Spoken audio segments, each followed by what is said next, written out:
마지막 부록입니다. 요거는 시대적으로 맨 마지막 내용이 아니고요.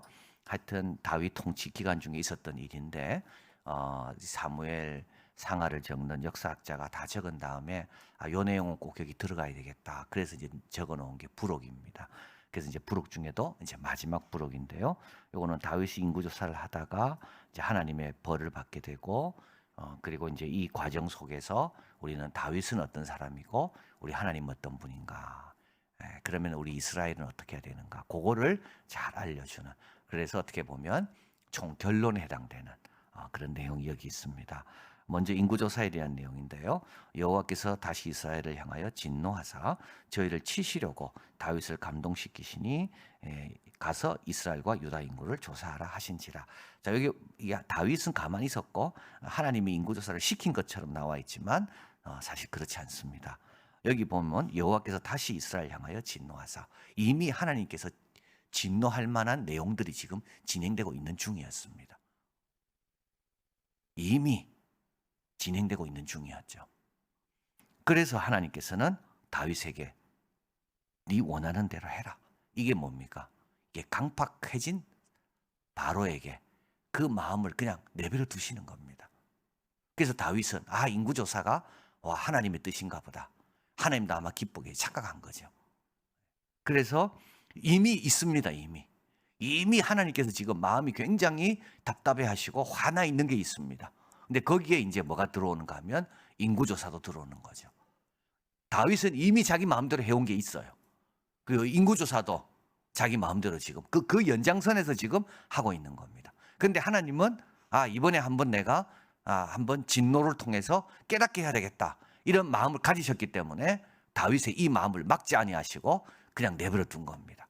그래서 마치 하나님이 다윗을 감동해서 인구조사를 하라는 것처럼 보이지만 실제로는 이게 다윗이 그동안 계속적으로 해오던 것들의 그냥 연속성에 해당된다는 걸 알게 됩니다. 자, 왕이 기에 있는 군대 장관에게 요압에게 말합니다. 단에서 부엘셀바, 요거는 이스라엘 전체를 뜻하고요. 그리고 이제 인구를 조사해라. 요거는 이제 새로운 질서다. 이거 안 좋은 질서입니다. 권력 이동이다. 국가 권력의 유혹에 서서히 빠져드는 겁니다. 그래서 이미 지금 빠져들었습니다. 그래서 지금 인구조사까지 온 겁니다. 그래서 이제 인구를 조사해서 어떻게 됩니까? 다윗은 내 인구가 우리 싸움 잘하는 사람 이렇게 많구나. 내가 이렇게 훌륭한 지도자구나. 뭐 이런 자부심도 갖고 싶었을 거고 또 이런 걸 생각하면서 또 어떻게 내가 통제를 더 내가 철저히 해야 되겠다. 뭐 이런 생각도 들었을 거고 그리고 또 이런 거 의지하는 거. 이 정도 되면 내가 이 주위 나라들과 싸워도 충분히 내가 이기겠다. 뭐 이런 여러 가지 복합적인 게 다 들어가 있는 거죠. 자, 그러니까 이제 요압이 말합니다. 인구조사 하지 말고 하나님은 얼마든지 100배나 더 많이 주실 수 있으니까. 그러나 뭐 요압은 사실은 다윗을 한 번도 위한 적이 없습니다. 이런 것들은 요압도 싫은 겁니다. 요압은 다른 면에서 싫습니다. 우리 하나님 관점에서 싫은 게 아니라 인구가 이렇게 많으면 다윗이 높아지잖아요. 이런 게 요압은 또 싫은 겁니다. 그래서 요압은 신앙인 척하면서 그러나 사실 요압은 맞는 거죠. 그러나 요압의 동기는 다윗이 높아지는 게 요압은 원치 않습니다. 자, 그러나 이제 다윗이 재촉해서 인구조사가 진행되고요. 8절에 국중이라는 말은 국내 온 땅을 돌아다니며 9달 20날 9개월 20일 걸려서 예루살렘에 이게 됩니다. 그리고 보니까 칼빼는 담대한 자가 80만이요 유다 사람 50만 합치면 130만 이렇게 됩니다. 그래서 어떤 학자들은 각 지파마다 10만씩. 근데 여기에 어떻게 됩니까? 요셉의 두 아들 베냐민 하고 또 뭐죠? 베냐민 그 두 아들이잖아요. 요셉의 므낫세 또 하고 두 아들이 되잖아요. 그래서 사실 12이지만 13명이거든요. 요셉의 두 아들을 요셉 대신 넣으면 요셉까지 하면 12명이고 요셉 두 아들 13명. 그래서 각 지파별로 한 10만 명씩 그래서 130만 명이 됐다. 이렇게 봅니다. 자, 이제 10절에 다윗이 하다 보니까 인구조사를 다 끝났는데 보니까 이거 자기가 크게 잘못한 게 갑자기 지금 확 느낌이 온 겁니다. 이 지금 뭐가 문제가 있다는 겁니다. 이 뭔가 지금 뭐가 안 좋은 기운이 지금 느껴지는 겁니다. 인구조사는 끝나고 인구는 이래 많고 싸울 나갈 사람들은 이렇게 많은데도 불구하고 참 자기가 기분이 좋고 우쭐해야 되는데 그게 아니라 자기가 지금 뭐 하나님이 자기를 향해 뭐가 등을 돌렸구나. 하나님이 지금 나의 이 행동에 대해서 하나님은 반응이 아주 싸늘하시구나. 이걸 뭔가 지금 느낀 겁니다. 다윗은. 이게서 다윗은 이제 훌륭한 거죠. 영적인 감수성이 다윗은 여전히 그래도 살아있는 겁니다. 그래서 내가 이 일을 행함으로 큰 죄를 범하였나이다. 그리고 여호와께 간구합니다. 종의 죄를 사하여 주옵소서. 내가 심히 미련하게 행하였나이다. 그러니까 이 11절에 다윗이 아침에 일어날 때 여호와의 말씀이 다윗의 선견자 된 선지자. 그래서 선지자의 옛날 이름은 선견자. 선견자는 seer, 보는 자고 이제 그것을 좀 더 전문적으로 이걸 이제 그 역할을 하는 사람을 이제 전문 용어로는 선지자 이렇게 이제 바꾸게 됩니다. 그래서 이제 후기에 들어오면 선견자라는 말은 안 쓰고 다 선지자라는 말을 쓰고요. 초기에는 선견자 이렇게 쓰다가 점점점 선지자로. 그래서 이제 이게 초기이기 때문에 선견자 된 선지자 가색에 임합니다.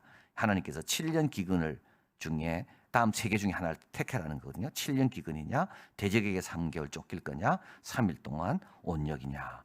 그래서 이제 다윗은 하나님 손에 있는 게 낫겠다 해서 3일 동안 온역을 택하게 됩니다.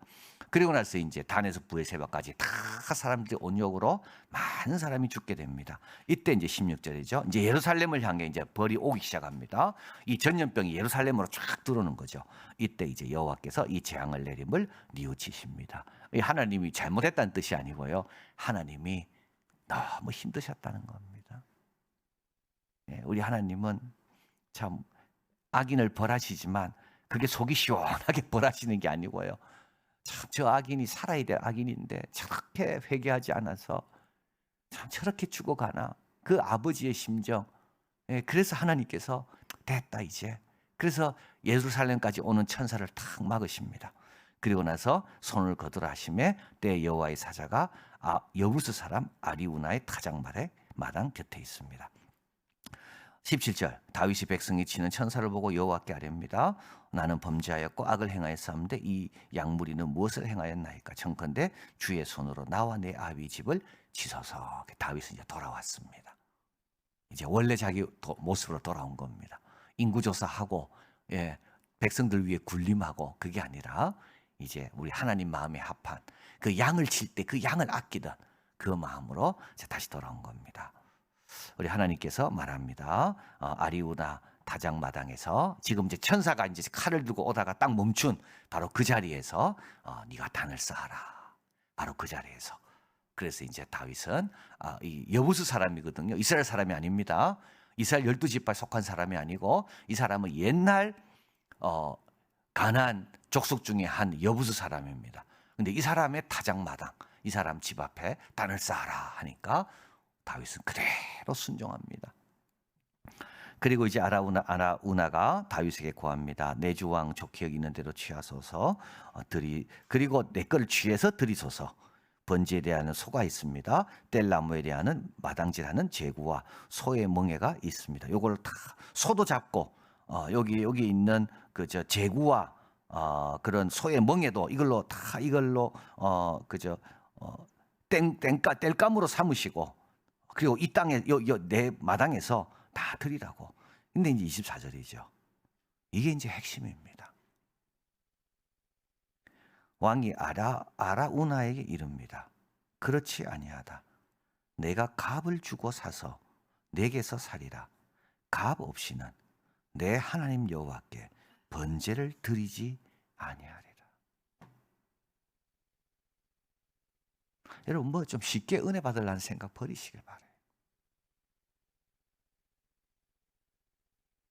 값 없이는 나는 공짜 점심은 절대 안 먹습니다. 바로 이 말입니다. 하나님께 드리는데 내 것을 드려야지 남의 것을 어떻게 드리냐고요. 우리 교회가 좀 부흥하기 위해서 내가 미달이 돼야지. 남이 다 수고한데 나는 그저 와가지고 누리기만 하고. 아닙니다, 하나님. 나도 뭘 할 걸 주십시오.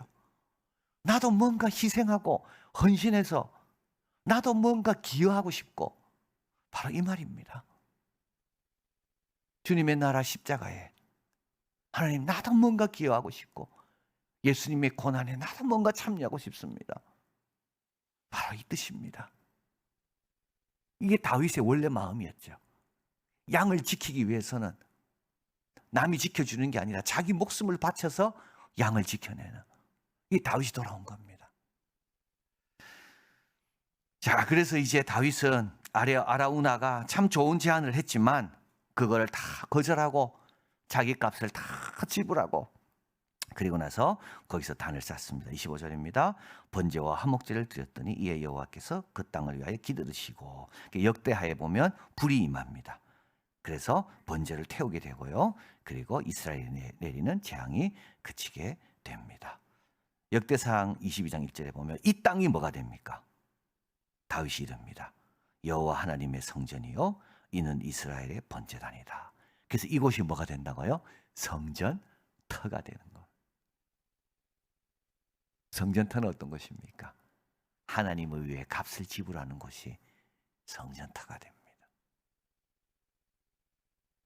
하나님의 언약적 사랑과 자비에 대한 증표. 그러나 이거는 그냥 내려오는 게 아니죠. 순종하고 희생하고. 그래서 하나님이 불을 주시려는데 남의 것 가지고 떡 올려놓으면 여러분, 우리 하나님 마음이 어떨까요? 오병이어밖에 안 될지라도 하나님, 내가 가진 것 전부입니다. 이걸 올려드려야지 하나님께서 영광 받으시면서 불러 임하지 않겠습니까? 여러분, 신앙생활 할 때요, 좀 대가를 지불하면서 해야 됩니다. 좀 고생하면서 하려 해야 됩니다. 좀 나도 좀 하나님이 임하시는데 내가 좀 더 내가 그 임하는 거에 걸맞는 나의 헌신과 나의 수고가 좀 있게 해주십시오. 여러분, 이런 좋은 마음으로 임해야 됩니다. 그래야 하나님 같은 영광스러운 우리 하나님의 영광이 임할 때 그게 맞는 거 아니겠습니까? 자, 그래서 마지막 부록을 통해 주는 교훈은 그것입니다. 말과 군대가 아니라 그분의 자비와 권능에 구원과 복이 있습니다. 복은 하나님의 권능과 자비입니다. 말 이거 뭐 일스가 되겠습니까? 여러분, 말 많다고 이길 수가 있겠습니까? 더 말 많은 사람하고. 그리고 성경 이야기 가운데요, 말들이 다 어떻게 힘줄이 다 나가든지 또는 진흙이든지 이래서 말들이, 이 마차들이 못 다니는 그런 경우도 많이 있잖아요. 그러니까 말만 보면 안 되는 거죠. 예. 말도 건강도 해야 되고, 예. 말이 또 막 놀라가지고 막 이러면 그 말이 무슨 소용이 있겠습니까? 두 번째, 그의 신실함에서 멀어지려고 할 때마다 회개하고 돌아와야 됩니다. 이 다윗과 솔로몬의 차이가 이겁니다. 다윗은 작은 양심의 소리에도 예민하게 반응하는 게 다윗입니다. 솔로몬은 선지자가 3번이나 나타나도요, 회개하지 않습니다. 여러분, 작은 것도 예민해야 됩니다. 그런데 다윗처럼 큰 사람이 되면요, 작은 것은 그냥 무시하기가 쉽거든요. 그래서 다윗이 복받은 이유가 바로 여기 있는 겁니다. 여러분, 작은 것도 예민해야 됩니다. 영적 지각이 늘 깨어 있어야 됩니다. 그리고 하나님 앞에 드릴 때는 귀한 것 드려야 됩니다. 한나는 뭘 드렸습니까? 사무엘을 드렸습니다. 그 어렵게 얻은 아들을 평생 하나님께 드렸습니다. 아브라함은 이삭을 드렸고요. 다윗은요, 왕위를 드리는 겁니다. 다윗은 자기의 보좌에 자기가 앉지 않고 우리 하나님이 앉으십시오. 그래서 복 받은 거죠. 그래서 하나님께서 그걸 받아 축사하시고 떼어주실 때 5,000명도 먹고 배부른 거죠. 자, 그리고 신뢰, 복종, 기도를 통해 새로운 생명의 힘을 얻습니다. 하나님을 믿을 때, 하나님께 복종할 때, 또 하나님께 간구할 때. 다른 방법 없습니다. 다른 거 없습니다. 다윗은 엎드려 기도하고 순종하잖아요. 아리우나의 타작마당이다. 딱 정해놓으니까 하나님께서 바로 그곳에 가서 그곳에서 제단을 쌓습니다. 그리고 기도하고 하나님 앞에 간구하고. 기도라는 무슨 뜻일까요? 기도는 하나님을 의지한다는 뜻이거든요. 하나님의 의지의 표현이 기도 아니겠습니까? 자, 그래서 한나는 2장 2절 이렇게 말합니다. 여호와 같이 거룩하신 이가 없으니 이는 주밖에 다른 이가 없고 우리 하나님 같은 반석도 없습니다. 그래서 여러분 그 십계명 기도하실 때 우상 만들지 마라 할 때 자꾸 내 반석이 나도 모르게 뭐가 하나님 말고 딴 게 된 거 아닌가 자꾸 제거해야 됩니다. 나도 모르게. 여러분 자꾸 바라보는 거 있죠. 그 내 반석이. 자꾸 구하는 거 있죠. 어떻게 보면 그게 내 우상일 수가 있습니다. 그래서 탐심과 우상은 같이 가는 데 있거든요. 왜냐하면 탐심은 뭡니까? 그 모든 것 중심에 있는 게 내 탐심이거든요. 그게 뭐라고요? 그게 우상입니다. 한나는요, 아들이 우상이 아닙니다. 여호와 같은 반석이 없습니다. 그래서요, 아들을 얼마든지 평생 하나님께 드리는 거예요. 다윗도 사무엘하 22장 3절 나의 하나님이시여 나의 피할 바이시여 나의 방패시여 나의 구원의 뿌리시여 나의 높은 망대시여 나의 피난처시여 나의 구원자시라. 말이 아닙니다. 130만 명 군대가 아닙니다. 우리 하나님인 겁니다.